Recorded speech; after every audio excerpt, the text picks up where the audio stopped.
Entre gerações, uma herança atravessou o oceano, resistiu ao tempo e encontrou refúgio no interior do Espírito Santo. É uma tradição preservada com tanto cuidado que surpreende que ela ainda se mantenha viva aqui no Brasil. E para entender como essa história chegou aqui, a nossa viagem começa exatamente no Museu da Imigração Pomerana, aqui em Santa Maria de Jetibá. A história começa na antiga Pomerânia, a região da Europa que deixou de existir como território, mas permanece viva na memória e nas tradições de seus descendentes.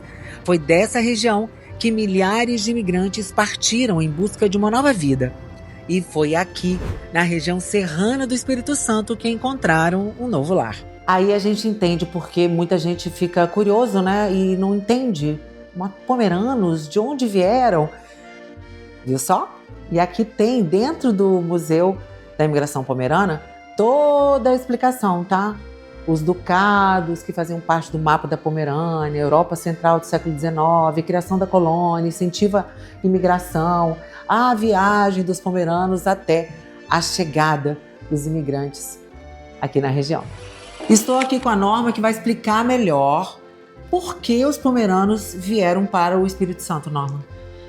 Lá na Pomerânia eles estavam passando por um processo de industrialização, então a mão de obra camponesa, né, o pomerano camponês, não era mais necessária.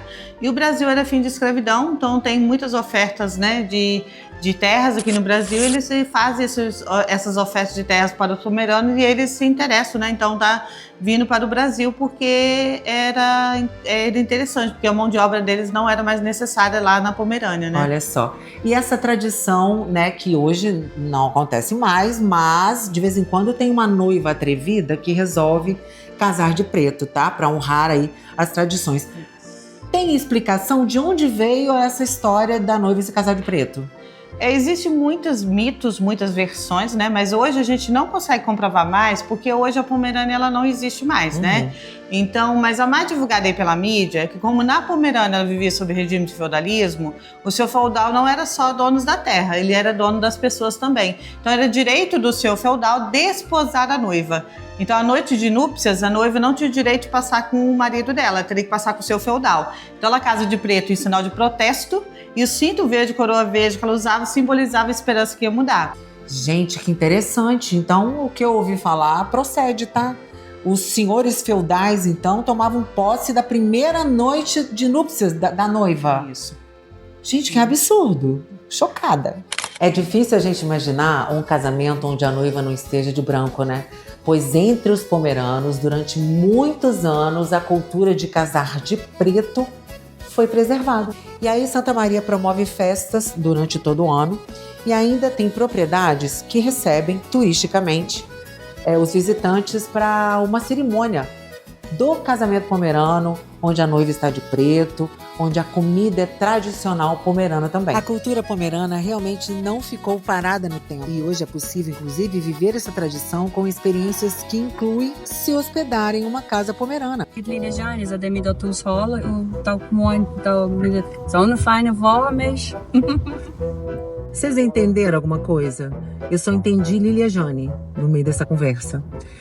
Estamos indo a caminho do sítio que tem uma casinha pomerana, porque vamos viver uma experiência realmente pomerana, com café da manhã pomerano. Mais tarde tem o casamento que começa hoje, sexta, mas termina, sei lá, domingo. Enfim, estou aqui com a Joelma, que é proprietária do sítio, que tem hospedagens super diferentes. Mas eu ficarei na casinha típica pomerana. Ah, vocês viram? Normalmente já se conversam em pomerano. Aonde tem isso no Brasil, gente? Só aqui, Santa Maria de Jetibá.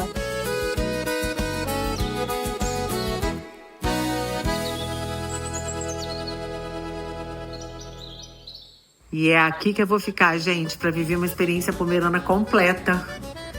Uma casinha nos moldes pomeranos, super aconchegante, ó, cozinha. Olha que graça. Num lugar chamado Garrafão.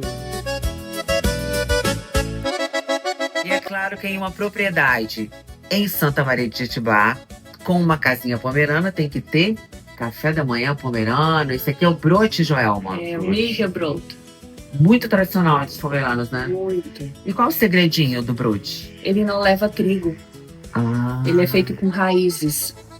Ele é feito com batata doce, que dá o açúcar do brote, o inhame, o cará.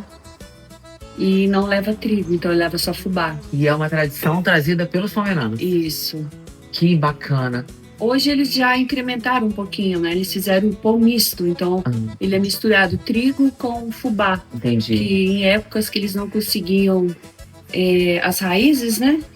Então eles pegavam e modificavam um pouquinho. Entendi. Agora, como é que surgiu a ideia desse empreendimento e de fazer uma casinha pomerana também? Bocão. Todo mundo chama eu nem sei o nome do bocão. Cláudio Honor. Cláudio Honor, eu sei agora.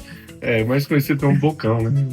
Então, a ideia é de fazer a casinha pomerana porque nem todo mundo tem acesso a dormir em uma casa estilo pomerana, né?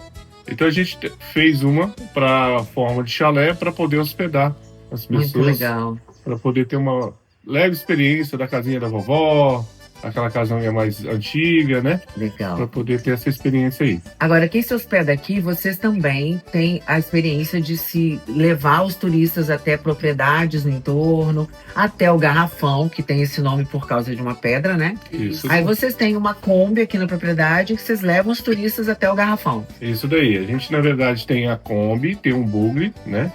Para poder levar as pessoas para passear, para conhecer um pouco mais do entorno, porque, na verdade, por ser uma região muito de produtores rurais, então, para acessar essas propriedades, tem que ter quase um intermediário, né? Isso aí, vocês fazem isso. Isso daí. Eu vi que vocês recebem grupos também com café pomerano. Sim. E aí, o que tem nesse café pomerano? Aí a gente serve brote, o boladrão, o biscoito caseiro, pão caseiro, os bolos da vovó. Mais o que? Até esqueço, que é tanta coisa que a gente serve. Aipim, eu vejo que você serve muito aipim, muita mandioca cozida aqui, né? Ovo cozido, que faz também parte da nossa região, né? Que é a maior produtora de ovos. O morango. Que legal. Então a gente tenta acrescentar aquilo que a gente consegue aqui na região também. Agora, a Joelma fala pomerano fluente. Eu vejo que ela conversa com... Às vezes chega gente aqui, né? No tempo que eu tô hospedada, já chega falando em pomerano com a Joelma. Ela atende o telefone já com a família falando em pomerano. E Bocão, fala pomerano? Ou é agregado? Não, eu só dou umas enroladinhas aí na linguagem pomerana. Então, gente, para viver essas experiências, nada melhor do que a gente se hospedar já numa propriedade que tem esse carinho com a cultura pomerana. E tem outras opções aqui também, tá? Incríveis, outros modelos de chalés também. E aí, vamos tomar um café da manhã bem reforçado, porque a partir de agora a gente entra nesse universo dos casamentos pomeranos, que é uma coisa incrível, gente. Vocês não fazem ideia do que é essa cultura do casamento pomerano. E tem casamento pra danar, né? Todo final de semana, até dia de semana tem casamento aí. Às vezes é 3, 4 por final de semana. O povo casa muito. E tudo festança pra mais de 1000 pessoas, tá, gente? Não é casamentinho, não. A quantidade, normalmente se convidam famílias. E famílias, normalmente, tem 3 pessoas por família. E normalmente, quando vai convidar, convida 200 famílias, 300 famílias. Até 1000 famílias já teve casos de casamentos aí. Que chega a dar quase 3.000 a 3.500 pessoas. Além das famílias, fora... tem casamentos que abrem ainda a venda de ingressos para quem quiser ir dançar, comer e curtir o casamento. Você não foi convidado? Tem problema não, paga 50 e vai. Isso. E é só fartura. Repito, você só vai ver isso aqui no Espírito Santo, em Santa Maria de Jetibá.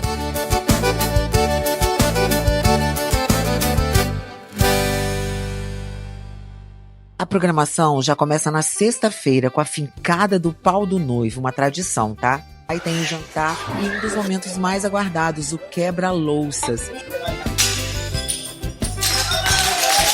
Segundo a tradição, quebrar pratos simboliza prosperidade, sorte e felicidade para os noivos. Depois, todos dançam em cima dos cacos. E olha os noivos dançando aí com as vassouras para juntar os cacos depois.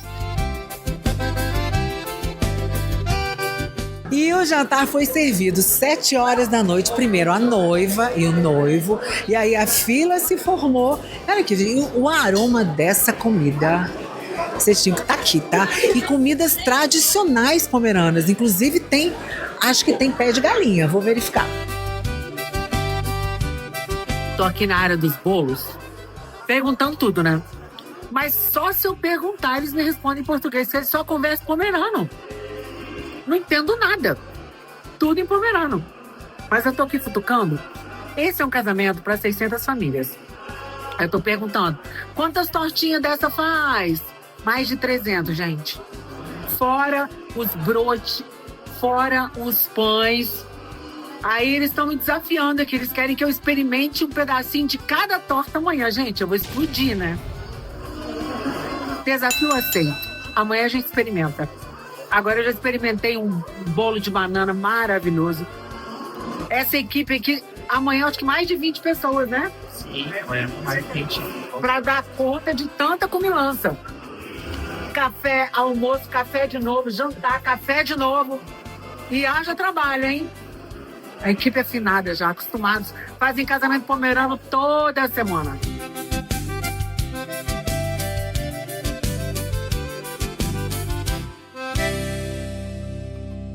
Já estou na igreja, gente, igreja luterana. Olha que linda que tá a noiva! E já tem um caminhão em frente à igreja. Por quê? Quando acaba a cerimônia, os copeiros vão em cima do caminhão até o local da festa. E é uma das cenas assim mais emblemáticas do casamento pomerano. Tarde. Nossa, que animação, gente.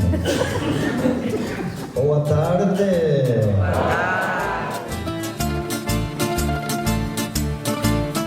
Vamos agora para o salão de festa do evento. E esse casamento é realmente tradicional pomerano. Olha o cortejo, que bacana. É muita honra ser convidado para copeiro numa cerimônia de casamento. E aí os copeiros ficam trabalhando durante a festa.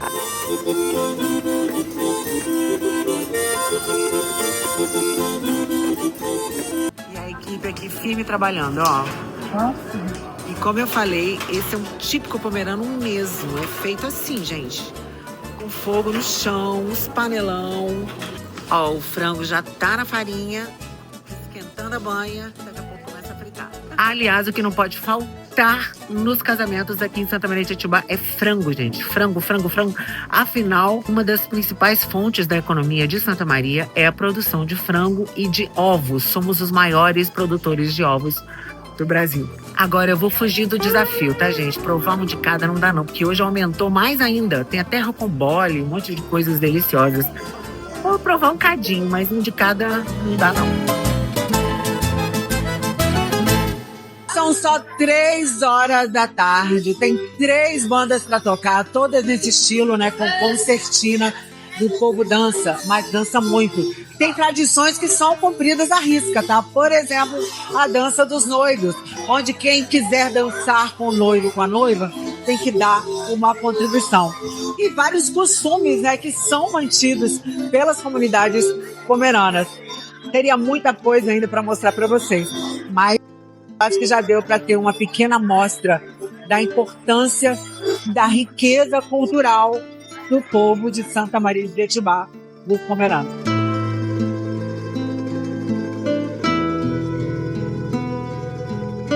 Muitos povos perderam suas tradições ao longo do tempo, mas aqui em Santa Maria de Jetibá elas continuam vivas nos museus, nas casas, na gastronomia e até nos casamentos.